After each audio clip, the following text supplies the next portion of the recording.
Gender-based violence and medico-legal care for survivors, victims of sexual violence haiba hiramda launching cum awareness program gi thauram ama Directorate of Family Welfare Services Manipur amadi State Health Society and HM Manipur na sinduna North AOC da Leiba Hotel Imphal gi conference hall da pangthokre.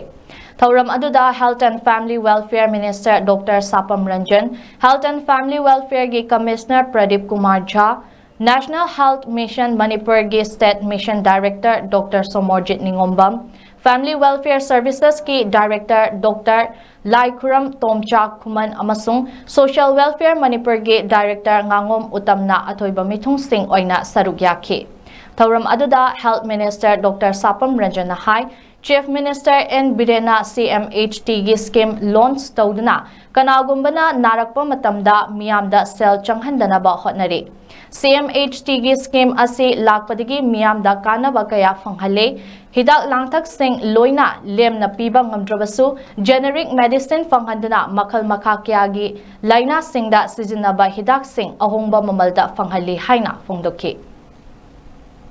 Gender-based violence है का मैं हम कमन पोक का problem उठाओ बसे नुपी दा अंगांग दो और तो खत्म हुई है नुपा दा सुतो ए है बसी हंडबल है नुपा से फोकस दबा नु प्रोग्राम की फिजिकली आना हैंडीकैप हो रहा है सु कोई रबा मसुम इबम जात न ले कांदा नुपी सिना वामल पदगी से तुम इमुंग की कुशल पद वामल पदगी ताती तवई तोबी ना मयामा मिंग बकाई न वखल नुआइतना कोटल लेना गले न ले लो मयामा Sule adu nattaba hojik marginalized group akoi male female sida chanba yadaba transgenders moi jingsina thengnariba sexual violence moi jingsina thengnariba physical violence psychological violence igumba mayam asu lei aduna angangi case la agadi rena section diba report tawdaba yade sexual violence da adu sexual assault da report tawdragadi pokso act ki matungina angang sudan di ngai lei ha aduga pokso si gender neutral oiba ekamani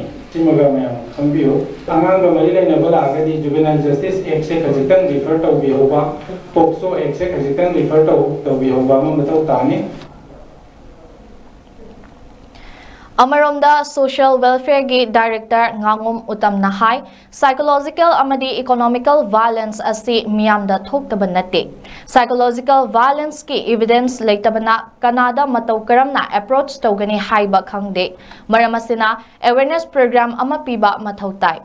Gender-based violence asi nupi angang da khak thokpa nate nupa singda amadi marginalized groups singda su adumak thengnei minor singda thokpa rape amadi sexual violence ki case asi pokso gi makada chali kanagumba angang amada asigumba thodok thokpa leirabadi angang adugi imung manungna report tawdrabasu angang adubu lying liba doctor aduna report tawgadabani karigumba doctor aduna khangna report tawdrabadi doctor adu jail da changba yana lei haina su fongdoke.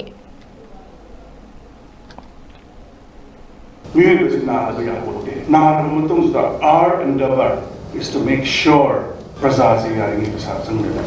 free medicine government central store